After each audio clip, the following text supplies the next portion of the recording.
بسم اللہ الرحمن الرحیم۔ 10 رمضان المبارک حضرت خدیجہ رضی اللہ تعالیٰ عنہ کی وفات کا دن ہے۔ حضرت خدیجہ رضی اللہ تعالیٰ عنہ کون ہے؟ ان کی زندگی کے اوپر مختصر شارٹ میں آپ لوگوں کو تھوڑی تفصیل بتا دوں گا۔ زندگی تو بہت لمبی ہے، بہت ان کی خدمات ہیں، ان کی اپنی شخصیت ایک بالکل منفرد تھی جنہوں نے آپ صلی اللہ علیہ وسلم کا بہت زیادہ ساتھ دیا۔ لیکن اس بیان میں کوشش کروں گا کہ مختصر شارٹ تھی لیکن ساری چیزوں کو کور کر لوں میں۔ آپ کا نام خدیجہ تھا، اپنی بے مثال عفت اور پاک دامنی کے باعث عہد جاہلیت میں طاہرہ کے لقب سے مشہور تھی۔ حضرت خدیجہ کے والد کا نام خویلد اور والدہ کا اسم مبارک فاطمہ بنت زاہدہ تھا۔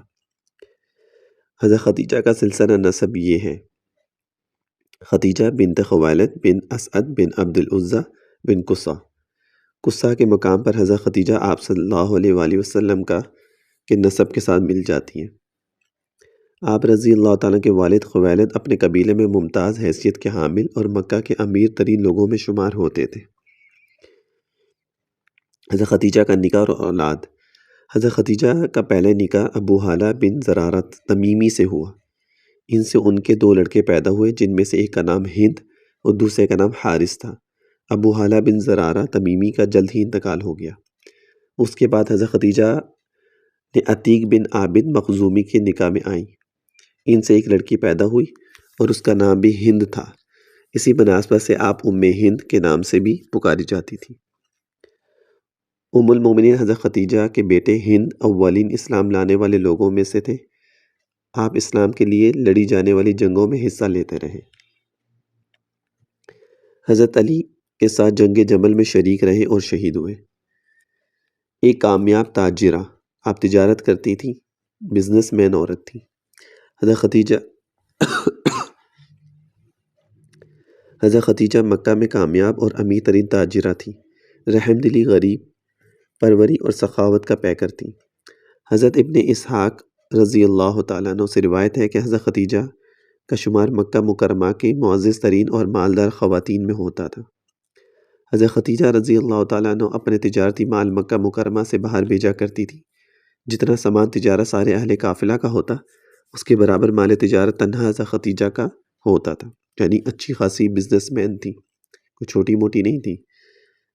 آپ اپنے قاصدوں کو سامان تجارت دے کر روانہ فرماتی جو آپ کی طرف سے کاروبار کرتے۔ اس کام کے لیے انہیں باقاعدہ اجرت دی جاتی تھی یا تنخواہ مقرر کی جاتی۔ بعض اوقات کوئی حصہ نصف، تہائی یا چوتھائی مقرر کر دیا جاتا۔ نفع کی صورت میں وہ اپنا حصہ لے لیتے، بصورت دیگر نقصان کی صورت میں تمام ذمہ داری حضرت خدیجہ کی ہوتی تھی۔ دیکھو آج کل کوئی کرتا ہے ایسے بنا۔ آپ صلی اللہ علیہ وسلم سے سامان تجارت لے جانے کی درخواست کی۔ حضرت ابن اسحاق روایت کرتے ہیں کہ حضرت خدیجہ نے جب آپ صلی اللہ علیہ وسلم کی سچائی، امانت اور دیانت کے بارے میں سنا تو انہوں نے آپ سے اپنا مال تجارت شام لے جانے کی درخواست کی۔ طے پایا کہ دوسرے تاجروں کی نسبت منافع میں سے زیادہ حصہ آپ صلی اللہ علیہ وسلم کو دیا جائے گا۔ آپ نے حضرت خدیجہ کی پیشکش قبول کر لی۔ یہ پہلا انٹریکٹ تھا حضرت خدیجہ کو اور آپ صلی اللہ علیہ وسلم کا۔ گلا اور طبیعت صحیح نہیں ہے، اس کے لیے معذرت اگر بیچ بیچ میں ہوتی رہے تو۔ اچھا، حضرت خدیجہ کے سامان تجارت کے ساتھ روانگی اور شام میں درپیش حالات۔ یہ بیچ بیچ میں جو میں آپ کو ہیڈ لائنز دے رہا ہوں نا، یہ کانٹینٹ ہے بیچ میں، ٹھیک ہے۔ آپ صلی اللہ علیہ وسلم حضرت خدیجہ کا مال تجارت لے کر روانہ ہوئے۔ آپ کا غلام بھی ان کے ساتھ تھا۔ دوران شام پہنچنے وہاں نستور راہب کی خانقاہ کے قریب ایک درخت کے سائے میں آرام کیا۔ راہب نے میسرہ سے دریافت کیا، یہ جو درخت کے نیچے آرام فرما رہے ہیں یہ کون شخص ہیں؟ اس نے جواب دیا، یہ قریش کے ہاشمی خاندان سے تعلق رکھنے والا نہایت صالح، امانت دار اور سچے انسان ہے۔ راہب نے پوچھا، کہاں؟ کیا ان کی آنکھوں میں سرخی ہے؟ میسرہ نے جواب میں کہا، میسرہ ان کا غلام تھا حضرت خدیجہ کا جو آپ صلی اللہ علیہ وسلم کے ساتھ گئے تھے۔ ہاں، سرخی ہے جو کبھی ان سے جدا نہیں ہوتی۔ نستور بولا، بلا شبہ یہ پیغمبر ہیں اور آخری نبی ہیں۔ آپ صلی اللہ علیہ وسلم یہاں جو مال لائے تھے بیچ دیا اور جو خریدنا تھا وہ خرید لیا۔ واپسی پر دوپہر اور سخت گرمی کے وقت میسرہ نے دیکھا کہ آپ صلی اللہ علیہ وسلم اونٹ پر سوار ہوئے آپ کو تمازت آفتاب سے بچانے کے لیے 2 فرشتے سایہ فکن ہو گئے۔ یعنی سورج کی روشنی گرمی سے آپ کو بچانے کے لیے 2 فرشتے آ گئے۔ یہ سب کچھ دیکھنے کے بعد وہ آپ صلی اللہ علیہ وسلم کا گرویدہ ہو گیا، اور اللہ تعالیٰ نے اس کے دل میں آپ صلی اللہ علیہ وسلم کے لیے بے پناہ محبت پیدا کر دی۔ اس تجارتی سفر میں حضرت خدیجہ کے سامان تجارت نے معمول سے دگنا زیادہ منافع حاصل کیا۔ حضرت خدیجہ کا آپ صلی اللہ علیہ وسلم کو نکاح کا پیغام۔ سفر شام سے واپسی کے بعد تجارت سے دگنا زیادہ منافع حاصل ہونا غیر معمولی واقعہ تھا۔ میسرہ نے بھی حضرت خدیجہ سے آپ صلی اللہ علیہ وسلم کی سچائی اور امانت داری کا اظہار کیا۔ یہ سب جان کر آپ بہت متاثر ہوئیں اور انہوں نے آپ صلی اللہ علیہ وسلم سے نکاح کا فیصلہ کیا۔ حضرت خدیجہ کے دوسرے شوہر کی وفات کے بعد مکہ مکرمہ کے بہت سے لوگ آپ سے شادی کی خواہش مند تھے، لیکن حضرت خدیجہ نے کسی کے پیغام نکاح کو قبول نہ فرمایا۔ حضرت خدیجہ نے آپ صلی اللہ علیہ وسلم سے نکاح کی خواہش ظاہر کی اور اپنی سہیلی نفیسہ کے ذریعے نکاح کا پیغام بھیجا۔ اور میں اکثر اپنی ویڈیوز میں کہتا ہوں، اگر آپ کو کوئی پسند ہو، چاہے لڑکا ہے چاہے لڑکی ہے، سب سے طریقہ یہی ہوتا ہے کہ ہم نکاح کا پیغام بھیجیں جو شریعت ہمیں سکھایا ہے، جیسے حضرت خدیجہ نے بھی بھیجا۔ حالانکہ عورت ہی کوئی حرج نہیں ہے، اگر آپ کو کوئی پسند ہے عورت بھی نکاح کا پیغام بھیج سکتی ہے۔ آپ صلی اللہ علیہ وسلم نے نکاح کا پیغام قبول کر لیا۔ حضرت خدیجہ کی اس پیشکش کا ذکر آپ صلی اللہ علیہ وسلم نے اپنے چچا سے کیا۔ حضرت حمزہ حضرت خدیجہ سے رشتے کا پیغام لے کر ان کے والد خویلد ابن اسد کے پاس گئے، جسے انہوں نے قبول کر لیا، اور یوں مکہ مکرمہ میں یہ نکاح سادگی سے انجام پایا۔ نکاح کے وقت سیدہ خدیجہ 40 برس کی تھی اور آپ کی عمر 25 برس تھی۔ یہ بھی پوائنٹ یہاں پہ کلیئر ہو گیا، عورت اگر بڑی ہو نکاح کے اندر تو کوئی حرج نہیں، یہ بھی سنت ہے، میرے نبی نے کیا ہے۔ جو لوگ کہتے ہیں نا آج کل 2 سال بڑی 3 سال بڑی عورت سے نکاح کریں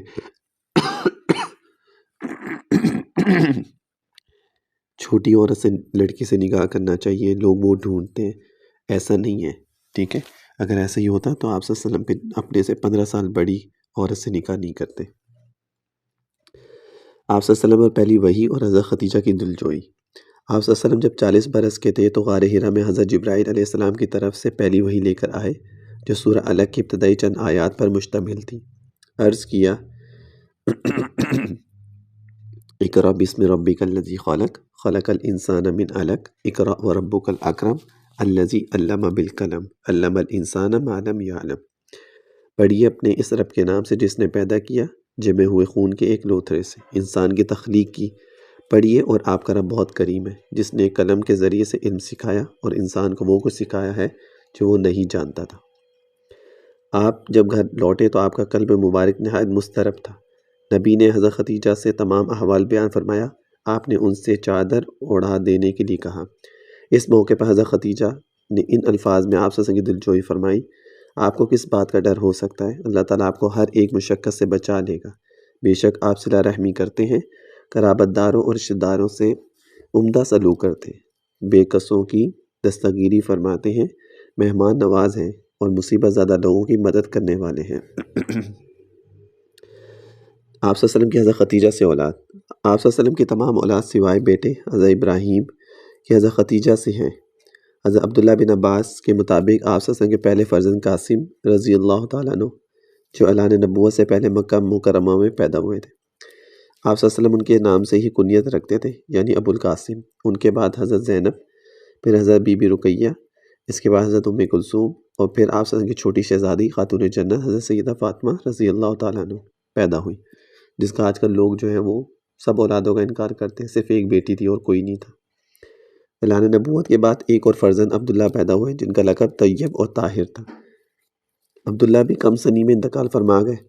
آپ صلی اللہ علیہ وسلم کی وفات پر نہایت غمزدہ تھے، اسی لیے آپ کے دشمن یہ کہنے لگے کہ آپ کی نسل باقی نہیں رہے گی۔ اللہ نے آپ صلی اللہ علیہ وسلم پر سورۃ کوثر نازل فرمائی۔ اس سورہ میں آپ صلی اللہ علیہ وسلم کو خیر کثیر کی بشارت دی گئی۔ مزید یہ کہ آپ کا دشمن ہی بے نام و نشان رہے گا، اسی کی نسل ختم ہونے والی ہے۔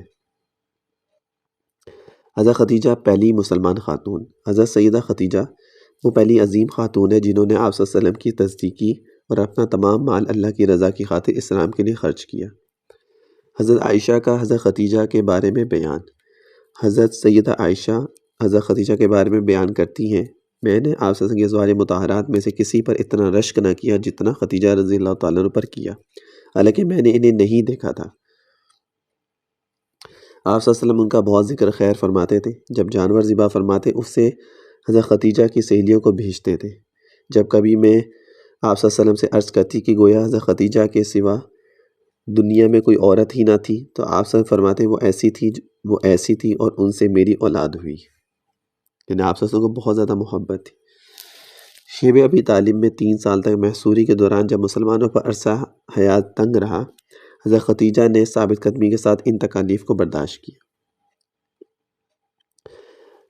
حضرت خدیجہ کی وفات و تدفین۔ نبوت کے 10ویں سال حضرت ابو طالب کی وفات کے 1 ماہ بعد 10 رمضان المبارک کو حضرت خدیجہ وصال فرما گئی۔ آپ صلی اللہ علیہ وسلم کے دونوں غمسار اس فانی دنیا سے رخصت ہو گئے۔ یہ نہایت کٹھن وقت تھا۔ آپ نے ان صدمات کا بے حد اثر لیا اور اس سال کو عام الحزن یعنی غم کا سال قرار دیا۔ یعنی جو 2 ایسی شخصیات تھیں جو آپ کے بہت قریب تھیں، ایک حضرت خدیجہ اور ایک ابو طالب جو آپ کے چچا تھے، تو دونوں کا ایک ہی سال میں انتقال ہوا اور 1 مہینے کے وقفے سے۔ انتقال کے وقت حضرت خدیجہ کی عمر مبارک 65 برس تھی اور آپ کی تدفین مکہ میں ہوئی۔ آپ کو جنت المعلیٰ میں مدفون کیا گیا جو مکہ میں ہے، یہ قبرستان ہے، اور جیسے جنت البقیع مدینہ میں ہے، اسی طرح جنت المعلیٰ مکہ میں ہے۔ تدفین کے وقت آپ صلی اللہ علیہ وسلم خود لحد پاک میں اترے اور امت کی ماں حضرت خدیجہ رضی اللہ تعالیٰ کو اللہ کے سپرد فرما دیا۔ یہ مختصر سا تعارف تھا ان کی زندگی کا، اور زندگی تو ایسی ہے کہ بیان انسان کرتا جائے لیکن ختم نہ ہو۔